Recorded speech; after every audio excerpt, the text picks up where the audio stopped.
दोस्तों नमस्कार, मैं हूं बी एम मिश्र और अनसुने किस्से में आज फिर हाजिर हूं एक नई कहानी के साथ।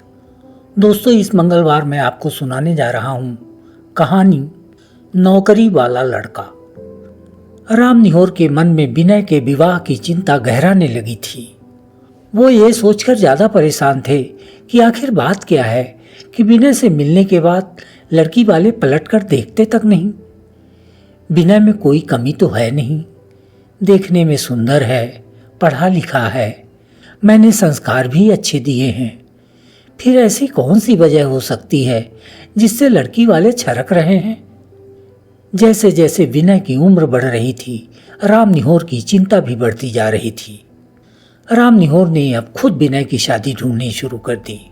इसी बीच उनके फुफेरे भाई ने एक सलाह दी। राम निहोर ने जब फुफेरे भाई की सलाह पर अमल किया तो विनय के लिए रिश्तों की झड़ी लग गई। तो आइए सुनते हैं शादी ब्याह के मामलों में लोगों की बदल रही सोच की तस्वीर पेश करती ये सामाजिक कहानी। आज ये तीसरी बार हुआ कि विनय को देखने आए लड़की वाले बिना कोई स्पष्ट बात किए चले गए। उन्होंने शादी के लिए ना तो हाँ की और ना ही ना। इसके पहले तो लड़कियों के बाप विनय को देखकर जा चुके हैं। विनय से बात करने के बाद दोनों चलते चलाते ये कहकर गए थे कि घर पहुंचकर परिवार वालों के साथ बैठकर समझेंगे, फिर बताएंगे। लेकिन दोबारा नहीं आए, ना ही कोई बात की, सीधे इनकार भी नहीं किया। विनय 32 साल का हो चुका था। पिता राम निहोर बीते कुछ सालों से विनय की शादी को लेकर चिंतित थे। राम निहोर के 3 बेटे थे। सबसे बड़ा बेटा गगन सिंचाई विभाग में इंजीनियर था।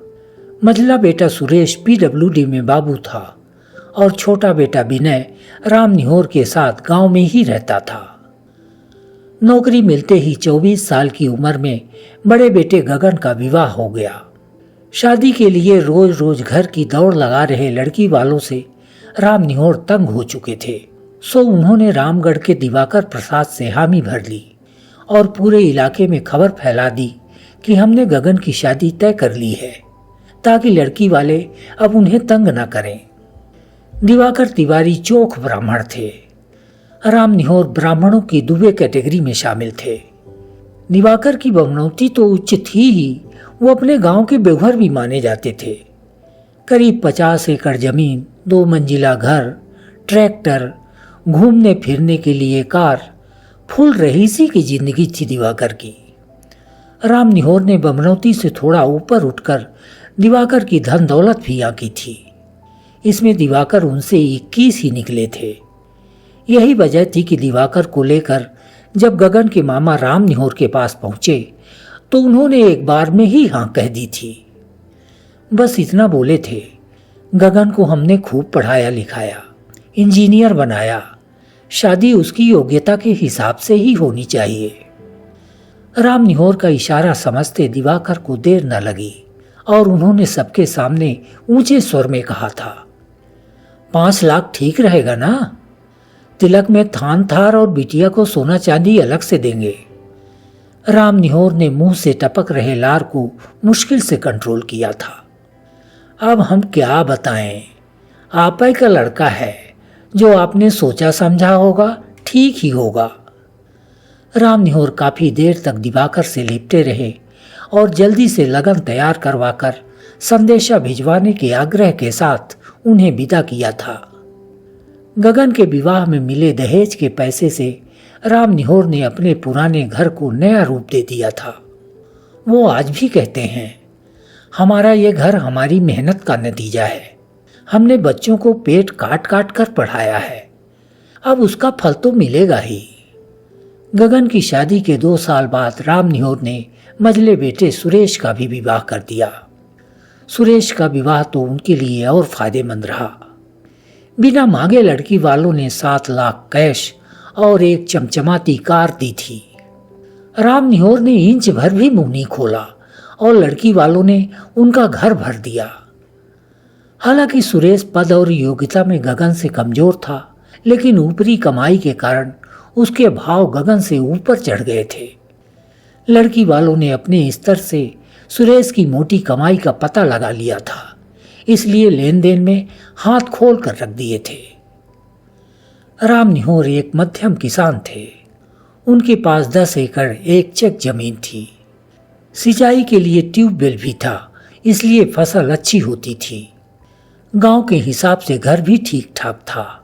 अनाज बेचकर धीरे धीरे पुश्तैनी घर को पक्का करवा लिया था। तीनों बेटों को पढ़ाने में उन्होंने कोई कोताही नहीं बरती। बेटों ने जब तक पढ़ाई की इच्छा जताई, राम निहोर ने ना नहीं कहा। वो उन्हें हर सुविधा देते रहे। बड़े बेटे गगन ने इंजीनियरिंग की और कुछ दिनों बाद ही उसे सरकारी नौकरी मिल गई। मझले बेटे सुरेश ने एमकॉम तक पढ़ाई की और उसे पीडब्ल्यूडी में क्लर्क का कमाऊ पद मिल गया। छोटे बेटे विनय ने भी एमए कर लिया था। वो भी अपने दोनों भाइयों की तरह होनहार था। एक दिन राम निहोर ने उससे कहा, अब तुम भी कोई नौकरी चाकरी ढूंढ लो तो मेरे सिर में जो छोटा सा भार और बचा है वो भी उतर जाए।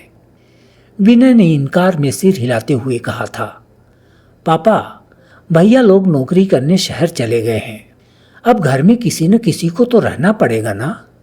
अगर नौकरी करने मैं भी कहीं बाहर चला गया तो आप अकेले हो जाएंगे। फिर खेती बाड़ी में आपकी मदद करने वाला भी तो कोई चाहिए। मैं गांव में ही रहूंगा और खेती में आपका हाथ बटाऊंगा। खेती भी यदि मन लगाकर की जाए तो नौकरी से कम फायदेमंद नहीं है। राम निहोर को लगा कि विनय ठीक कह रहा है। कल जब शरीर काम करने लायक न रह जाएगा तो पुरखों की ये जमीन तो बंजर हो जाएगी। किसी न किसी को तो इसे संभालना ही होगा। पिता की सहमति से विनय ने अपना पूरा ध्यान खेती पर ही केंद्रित कर दिया। विनय ने आधुनिक तरीके से खेती शुरू की और अपनी मेहनत से साल दर साल उपज बढ़ाता रहा। अनाज बेचकर वो अच्छा खासा पैसा कमाने लगा। राम निहोर का सब कुछ ठीक ठाक चल रहा था। तीनों बेटे कमा खा रहे थे, लेकिन अब उन्हें विनय के विवाह की चिंता परेशान करने लगी थी। 8 साल पहले जब मझले बेटे सुरेश की शादी हुई थी, तब विनय 20 साल का था। उस समय राम निहोर ने सोचा था कि 2-3 साल बाद विनय की भी शादी कर देंगे, लेकिन विनय की शादी के लिए कोई लड़की वाला आ ही नहीं रहा था। राम निहोर ने तमाम जान पहचान और रिश्तेदारी में कह रखा था कि यदि विनय के लिए कोई अच्छी लड़की मिले तो मुझे खबर करना, लेकिन कहीं से कोई प्रस्ताव नहीं आया। विनय 32वां साल पार कर रहा था। उसके लिए अब तक केवल 2 वैवाहिक प्रस्ताव आए, लेकिन दोनों में बात नहीं बनी। लड़की वाले विनय को देख कर गए तो फिर वापस नहीं लौटे। अभी हफ्ते भर पहले राम निहोर के फुफेरे भाई ने विनय के लिए एक रिश्ते का जिक्र किया। राम निहोर की खुशी का कोई ठिकाना न रहा। उन्होंने कहा कि मुझे कुछ नहीं चाहिए। यदि लड़की पढ़ी लिखी व संस्कारी हो तो हमारी तरफ से हाँ है। रिवाज के अनुसार पहले लड़का देखने की परंपरा है, इसलिए लड़की वाले विनय को देखने आए। राम निहोर ने लड़की वालों का खूब स्वागत सत्कार किया। दोपहर में भोजन के पश्चात विनय लड़की वालों के सामने हाजिर हुआ। लड़की के पिता ने उससे कई सवाल पूछे, लेकिन उन्होंने जब ये पूछा कि बेटा इतना पढ़ने लिखने के बाद तुमने कोई नौकरी क्यों नहीं की, तो विनय का जवाब सुनकर उन्होंने मुंह सिकोड़ लिया। विनय ने कहा, जब हमारे घर में ही इतना काम है तो हम बाहर चाकरी करने क्यों जाएं? हमें खेती बाड़ी ही अच्छी लगती है। लड़की वाले ये कहकर चले गए कि परिवार वालों से बात करने के बाद संदेशा भिजवाएंगे, लेकिन 8 दिन बीत गए, उनका कोई जवाब नहीं आया। राम निहोर के मन में विनय के विवाह की चिंता गहराने लगी थी। वो ये सोचकर ज्यादा परेशान थे कि आखिर बात क्या है कि विनय से मिलने के बाद लड़की वाले पलट कर देखते तक नहीं। विनय में कोई कमी तो है नहीं, देखने में सुंदर है, पढ़ा लिखा है, मैंने संस्कार भी अच्छे दिए हैं। फिर ऐसी कौन सी वजह हो सकती है जिससे लड़की वाले छरक रहे हैं? जैसे जैसे विनय की उम्र बढ़ रही थी, राम निहोर की चिंता भी बढ़ती जा रही थी। वैसे तो सामान्यतः लड़की वाले ही विवाह प्रस्ताव लेकर लड़के वालों के पास जाते हैं, लेकिन अब ये हालत हो गई थी कि राम निहोर ने खुद विनय की शादी ढूंढनी शुरू कर दी। एक दिन वो अपने उस फुफेरे भाई के पास पहुंचे जो तीसरा विवाह प्रस्ताव लेकर उनके पास आया था। वो उनसे छोटा था, लेकिन उस इलाके में उसकी जान पहचान का दायरा बड़ा था। राम निहोर ने उससे पूछा, ना भाई, वो जो तुम्हारे साथ विनय की शादी के लिए आए थे, उन्होंने अब तक कोई जवाब नहीं दिया। लगता है उन्हें विनय पसंद नहीं आया। कोई और घर देखो, विनय के विवाह की उम्र बीतती जा रही है। इस पर राम निहोर के फुफेरे भाई ने जो कुछ कहा उसे सुनकर वो दंग रह गए। देखिए भैया, आजकल लड़का अगर नौकरी में नहीं है तो उसे कोई नहीं पूछता। खास तौर से खेती किसानी करने वाले लड़कों को कोई अपनी लड़की नहीं देना चाहता। विनय के विवाह में भी यही अड़चन है। लड़की वाले आपकी हैसियत देखकर विवाह के लिए आते तो हैं, परंतु जब उन्हें पता चलता है कि लड़का नौकरी नहीं करता तो वो पीछे हट जाते हैं। मेरी बात मानिए भैया, विनय को किसी नौकरी में लगवा दीजिए, फिर देखिए कैसे लाइन लगती है लड़की वालों की। राम निहोर को बात समझ में आ गई और दूसरे दिन ही उन्होंने बड़े बेटे गगन से चर्चा की। गगन ने विनय को अपने ही ऑफिस में दैनिक वेतनभोगी कर्मचारी के रूप में रखवा दिया।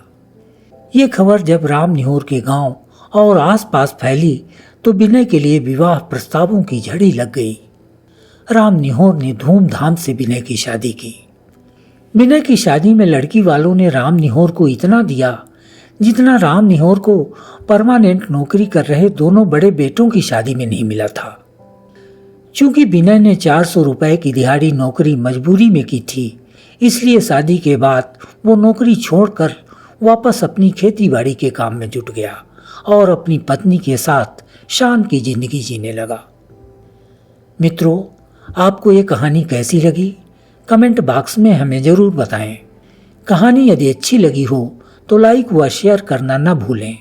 और हाँ, यदि आपने अब तक हमारे चैनल को सब्सक्राइब नहीं किया है तो कृपया कर लें। अगले मंगलवार हम फिर मिलेंगे एक नई कहानी के साथ। धन्यवाद।